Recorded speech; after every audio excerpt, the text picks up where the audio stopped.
Cuba abang dengar perut saya ni bang. Nak kata berkeroncong, tapi tak.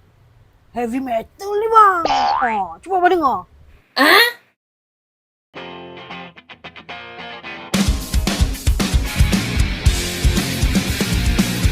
Ini Nirvana yang.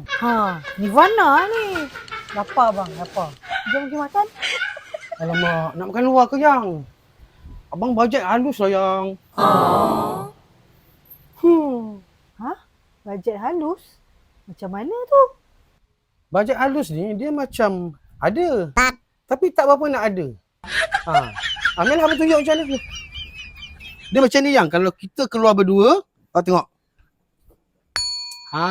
Kau nampak? Tu kalau keluar berdua. Kalau macam tu, tak apa bang. Biar saya yang keluar tapau. Masuk. Kalau kau keluar seorang, lagi mahal, Mat. Kalau macam tu biar abang seorang je beli tapau. Ni betul. Bye.